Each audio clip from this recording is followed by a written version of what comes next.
Почти всеки човек е любопитен да знае какво ще бъде бъдещето му, да разбере какъв е той, откъде идва, каква е съдбата му.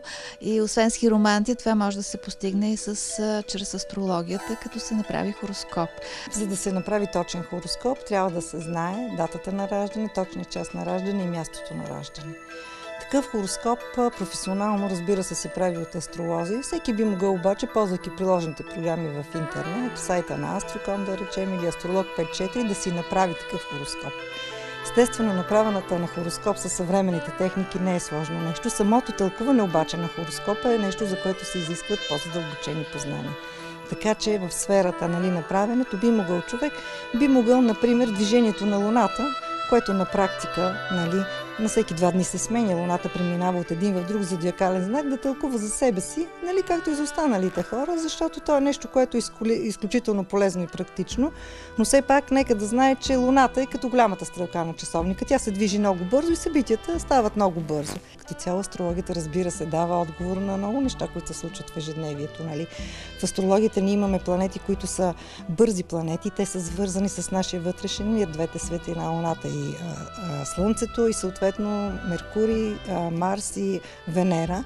Имаме и външни планети, които са по-бавни и се движат по-бавно, и външните планети са свързани като цяло с нещата, които стават извън нас, така че астрологията в една астрологична годишна карта дава изключително добър поглед върху събития, неща, които биха се случили в света извън нас, защото за нещата, които стават с нас, ние имаме свободна воля да избираме, но нещата около нас се избират и от други хора.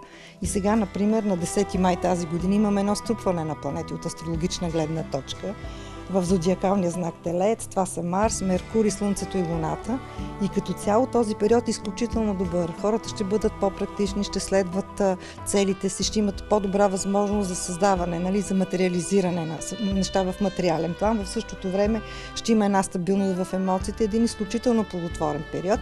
Той, разбира се, ще продължи малко по-дълго, защото съответно до към 17 май част от тези планети ще продължава да бъдат в този зодиакален знак и да бъдат в съпът, така че може би датата, ако изборите, ще бъде изключително добра от гледна точка на емоциите и на положителните неща, които се случват. Значи това е добър знак за нашето бъдеще. Да, като цяло да.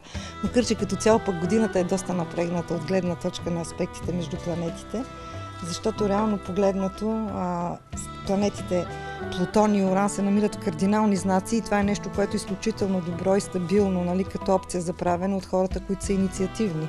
В същото време обаче имаме един квадрат между Уран и Плутон от април до ноември и като цяло този квадрат ще носи много промени и разрушаване на всичко старо, ще носи много нови неща, всякакви стари неща, било като дори структури, било държавни, било обществени, ще се разпаднат, тъй място ще дойдат нови, изключително по-полезни, по-ползотворни, като цяло в духа на времето, на група хора, така че той е много добър аспект. Друг важен аспект, това е един секстил между Сатурн и Плутон.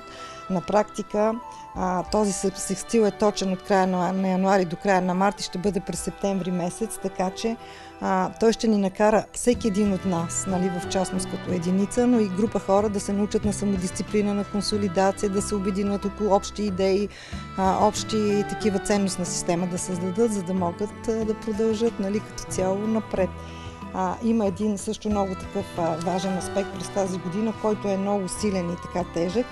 Той е опозиция на Юпитер с Плутон и с Уран. Това е много напрегнат аспект. Той ще бъде силно активен и точен през август месец. Обикновено той се свързва в крайна сметка с много сериозни такива социални, икономически и политически катаклизми, може би и природни катаклизми. Е добре, хората свързани с управление на хора, в същото време всеки индивидуално за себе си да бъде така изключително внимателен през месец август. Не е апокалиптична картината, но все пак е достатъчно сериозна, за да бъде отчетена в ежедневието и в живота на политиците, на управляващите.